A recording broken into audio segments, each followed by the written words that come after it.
අපි දැන් ඉන්නේ අරන්තලාවේ අර භික්ෂු ඝාතනය වුණේ එතන. මේක වුණේ 1987 ජූනි 2 වෙනිදා. ඒ කියන්නේ ලබන මාසෙ නෙවෙයි, තව මාස දෙකකින් අවුරුදු 39ක් වෙනවා. මේ තියෙන එතන ඝාතනය වුණ ස්වාමින් වහන්සේලාගේ නම් සහ ඒ වයස්. ඒතකොට ඒ වයස් බලනකොට අවුරුදු 9ක චූටි ස්වාමින් වහන්සේ කෙනෙකුත් අපවත් වෙලා තියෙනවා මෙතන. ඉතින් මේ තමයි මේ බස් එක. මේ බස් එකම තමයි තියෙන්නේ. මේ බලන්න නම්බර් එක අම්පාර 60යි 35යි 99. ඒතර මේ බස් එක බැලුවත් එහෙම මේකේ ඉන්නේ රියදුරු මහත්තයා සහ ඒ අපවත් වුණ ඔක්කොම ස්වාමින් වහන්සේලා හිටපු විදිහ තියෙනවා මේක. එතකොට මේ බස් එක මහා පාරේ ඉඳලා කිලෝමීටර් භාගයක් විතර වගේ කැලේ මැද අරන් ගිහලා තමයි මේ ඝාතනය කරලා තියෙන්නේ. ඉතින්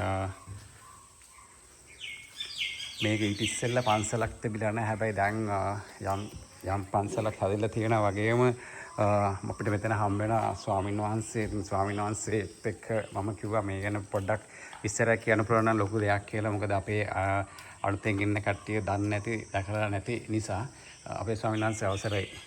තෙරුවන් සරණයි. ඔබතුමාට දීපත් කරන මේ ඇවිල්ලා ඉන්නේ අරන්තලා භික්ෂු ඝාතනය සිදුවුණු ස්ථානයේට. ඒකට අරන්තලා භික්ෂු ඝාතනය සිදුවන්නේ 1987 ජූනි 2. එතකොට මේ සිද්ධියට ගොදුරු වන්නේ උතුරු නැගෙනහිර දෙපළාතේ ප්‍රධාන අධිකරණ සංඝනායක සද්ධර්ම වාගීස්වර ශ්‍රී සුමනතිස්සාදිදාන හැගොඩ ශ්‍රී ඉන්දුසාර නායක හාමුදුරුවෝ. එතකොට මේ නායක හාමුදුරුවොත් එක්ක පොඩි හාමුදුරුවෝ තමයි මේ වන්දනා ගමනේ වඩින්නේ. එතකොට වන්දනා ගමන යන අතරතුරේ තමයි ත්‍ස්තවාදීන් මේ හාමුදුරුවෝ ඝාතනය කරන්න සැලසුම් කරන්නේ. ඒ කියන්නේ ඒ කාලේ එල්ටීඩී ත්‍ස්තවාදීන් ගම්මාන වලට පැනලා මිනිස්සු කපලා කොටලා ඝාතනය කරනකොට ආගමික වත්පිළිවෙත් දෙන්න වැඩම කරන්නේ මේ නායක හාමුදුරුවෝ. ආගමික වත්පිළිවෙත් නිමා වෙලා මේ ත්‍ස්තවාදීන්ගේ ක්‍රියා හෙලා දකිනවා. ඊළඟ ගම්මාන වලට වැඩම කරලා සිංහල ජනතාව ඒ වගේම අනිත් ජනතාව ආරක්ෂා කරගන්න ඔය වැඩ පිළිදෙදුවා. මේවට තරහට තමයි හාමුදුරුවෝ ඝාතනය කරන්න සැලසුම් කළේ. එතකොට මේ වන්දනා ගමන පිටත් වෙන්නේ අම්පාරේ. උදේ 6ට අරන්තලා ප්‍රදේශයේ අම්පාර ප්‍රධාන මාර්ගයේ අරන්තලා ළඟා වෙනකොට උදේ 7යි. ත්‍ස්තවාදීන් කැලේ හැංගිලා ඉඳලා පාරට කොට දාලා මේ බස් එක නවත්ත ගන්නවා. රියදුරු මහත්තයාගේ බෙල්ලට කඩුව තියලා තර්ජනය කරලා රියදුරු මහත්තයා ලවාම තමයි ඔය ප්‍රධාන පාරේ ඉඳලා කැලේ මැදින් පොඩි පාරක් තිබ්බා. ඔය පාර දිගේ මෙතෙන්ට බස් එක අරගෙන ආවා. එතකොට මේ තියෙන මේ බස් එක මෙතන තමයි ඝාතනය කළේ. මේ බස් එකේ හිටිය ඔක්කොම 45ක්. හාමුදුරුවෝ 41යි, ගිහියයි 4 දෙනයි. පළවෙනි සීට් එකේ වැඩ හිටි ඉන්දසාර නායක හාමුදුරුවෝ තමයි ඉස්සර වෙලාම ඝාතනය කළේ. ඊට පස්සේ පොඩි හාමුදුරුවෝ කපලා කොටලා ඝාතනය කරන්න පටන් ගත්තා. බය වෙච්ච හාමුදුරුවෝ මොකද කළේ? බේරෙන්න කියලා සීට් ඇතුළට යන්න පටන් ගත්තා. මැරුණ වගේ හේම් බිම දිගා වෙලා හිටියා. අතේ තිබුණේ දානි වළඳන පාත්‍රය විතරයි. ඒ පාත්‍රයේ මුලින් නවාගෙන වැටලා හිටියා. දැන් කපලා කොටලා ඝාතනය කරලා එතනින් නවතින්නේ නැහැ. ආපහු බස් එකට වෙඩි තියලා බස් එක වටේට වෙඩි තියලා යන වෙලාවේ අහසට වෙඩි තියලා සතුට ප්‍රකාශ කරලා තමයි ඔය ප්‍රධාන පාරෙන් එහා පැත්ත මඩකලපුව තොප්පිගල ප්‍රදේශයට පැනලා ගියේ. එතකොට මේ සිද්ධියෙන් හාමුදුරුවෝ ඔක්කොම 31ක් මෙතනම අපවත් වුණා ඝාතනය කරලා. හාමුදුරුවෝ 19ක් බේරුණා. ඒ අයටත් යම් ආබාධ ඒ අයගනුත් දැන් ඉන්නේ දෙනමක් විතර හාමුදුරුවෝ කෙනෙක් තමයි බුද්ධසාර හාමුදුරුවෝ රෝදපුටුවේ වැඩ ඉන්නේ. ඊළඟ හාමුදුරුවෝ තමයි හඟුරංගත පුණ්‍යසාර හාමුදුරුවෝ යඟපුරා වෙඩි උණ්ඩ. උන්වහන්සේටත් අසනීප තත්ත්වෙන් ගොඩාක් උන්වහන්සේ පසුවන්නේ. එතකොට ගිහි අයගෙන් එකම එක්කනයි බේරුනේ. තමයි මේ බස් එකේ ගියා පොඩි හාරු කෙනෙක්ගේ තාත්තා කෙනෙක්. මේ ඉන්නේ මේ පැත්තේ ආයිනේ පින්තූරේ. මේ තාත්තා විතරයි බේරුනේ. හැබැයි තාත්තා ඉස්සරහා වෙදයි පොඩි හාමුදුරුවෝ ඝාතනය වුණා. එහා පැත්තේ පින්තූරේ ඉන්නේ රියදුරු මහත්තයා. එයා තමයි සමරපාල මහත්තයා. එයා තමයි දැන් කේදවාටේ වෙනකොට මේ බස් රථේ පදවගෙන ගිය අපේ රියදුරු මහත්මයා. එතකොට මේ සිද්ධියෙන් රියදුරු මහත්තයා, කොන්දොස්තර මහත්තයා, ඊළඟට පොඩි හාමුදුරුවෝ උපස්ථාන කරන්න ගියා ජයවර්ධන මහත්තයා. ඒ ඔක්කොම මෙතන ඝාතනය වුණා. ඉතින් ඊට පස්සේ කොහොම හරි ආරක්ෂක අංශය මේ කැලේ පීරගෙන ඇවිල්ලා ඉක්මන් කළා පණ තියෙන හාමුදුරුවෝ වෙන් කරගෙන අපවත්තලා හිටපු හාමුදුරුවෝ වෙන් කරගෙන හමුදා ට්‍රක් වල දාගෙන නම් පාට අරන් ගියා. එතකොට ඊට පස්සේ අසනීප හාමුදුරුවෝ රෝහල් ගත කරලා අනිත් හාමුදුරුවෝ අම්පාරේ පිරිවෙන එකම ශාලාවේ තිබුණ ওই ශාලාවේ දිගට දේහයන් තැන්පත් කරලා අවසන් කටයුතු සිද්ධ කළේ 1987 ජූනි 5 වෙනිදා අම්පාර නගර සභා පිට්ටනියේ එල් හැඩේට චිතකයක් ගහලා එදා අවසන් ආදාහන පූජෝත්සව කටයුතු සිද්ධ කළා. ඉතින් ඊට පස්සේ මෙතන පන්සලක් හදන්න හරි ස්මාරකයක් හදන්න හරි මේ හාමුදුරුවෝ සිහිපත් වෙන්න මොනවා හරි දෙයක් කරන්න ඒ කාලේ මෙතනට එන්න යන්න බෑ. මෙතන පන්සල හදන්න පටන් ගන්නේ අපේ නායක හාමුදුරුවෝ. ඒ කියන්නේ උතුරු නැගෙනහිර දෙපළාතේ ප්‍රධාන දෙකරන සංඝනායක සමත බල සම්පන්න අපේ ගුරු දේවෝත්තම කිරින්දිවැල සෝමරතන් නායක හාමුදුරුවෝ. මේ නායක හාමුදුරුවෝ තමයි මේ පන්සලේ නිර්මාතෘ හා විහාරාධිපති නායක හාමුදුරුවෝ. ඒකට මෙතන මේ කිසිම දෙයක් තිබුණ තැනක් නෙවෙයි. තනිකර මහා ඝන කැලෑවක්. ඉතින් අපේ නායක හාමුදුරුවෝ ගොඩාක් වෙසක් මහන්සියක් දරලා මේ හැම දෙයක්ම කළේ මේ අපවතුණු හාමුදුරුවෝ සිහිපත් වෙන පොඩි හාමුදුරුවෝ සිහිපත් වෙන. ඉතින් එදා වදක භූමියක්, සෝම් භූමියක්, කසාවත ලේන් තෙත්තුණු ස්ථානයක් අද මේ පූජා භූමියක් බවට පත් කරන්න කටයුතු කළේ මේ උඩම පින්තූර මේ පල්ලෑ පින්තූරේ ඉන්නේ. ඒ පින්තූරේ ඉන්නේ දැන් ඉන්න වර්තමාන මේ පන්සලේ නිර්මාතෘ විහාරාධිපති නායක හාමුදුරුවෝ.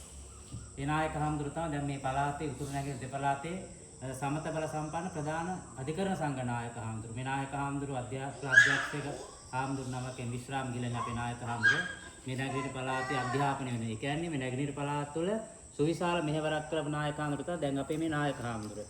ඒ කියන්නේ ඒ කාර්යය ඔය පොලිසියෙන් 600ක් මරපු වෙලාවේ අක්කරපත්තු රූපස්කුලන් කැලේ ඒ වෙලාවේ පාංශු කුල දෙන්න වැඩම කළේ අපේ මේ නායක හාමුදුරුවෝ විතරයි. එතකොට මේ කිලෝමීටර් ගණනාවක් පයෙන් ගිහිල්ලා තමයි පාංශු කුල දුන්නේ.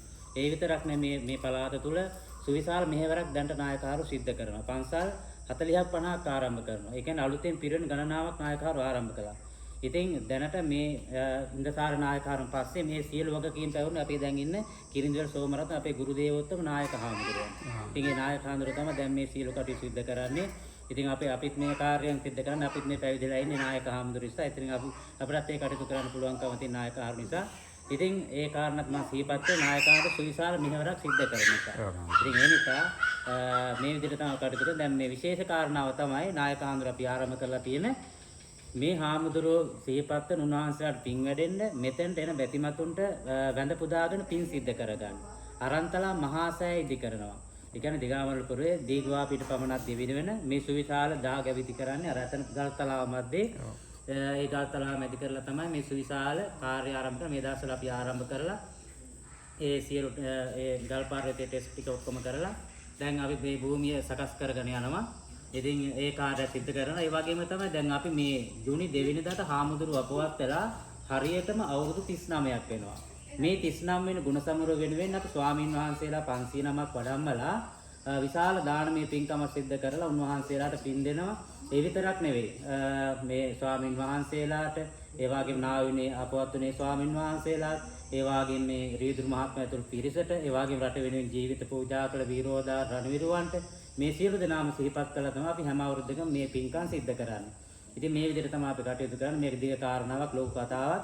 තව කියන ගොඩාක් දේවල් තිබුණත් ඉතින් මේ වෙලාවේ මෙතනට ඇවිල්ලා පින්නතුන් දොර බැහැර ඉඳලා ඉතින් ඔබ සියලු දෙනාටත් අපි ආශිර්වාද කරන බුද්ධ ආදී තුන්වන්ගේ ආශිර්වාදයෙන් ඔබ හැම දිනාටම නිදුක් වේවා, නිරෝගී වේවා, සුවපත් වේවා කියලා අපි ප්‍රාර්ථනා කරමු. ඊළඟ සරණ අපේ හඳුනන්නේ.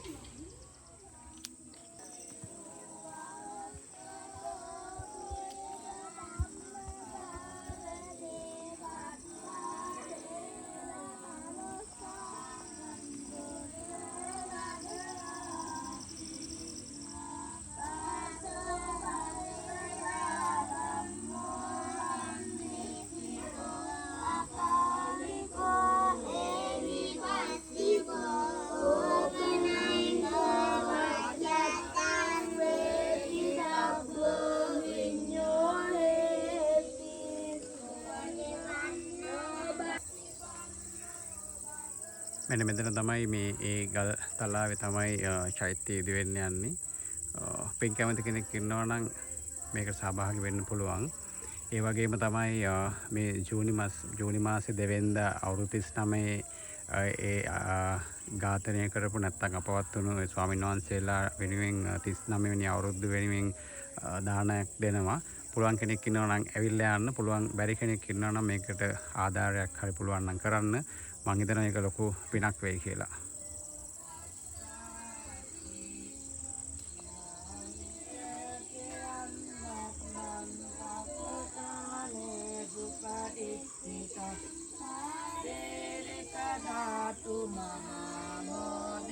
Buddha Rupan Sakalan Sada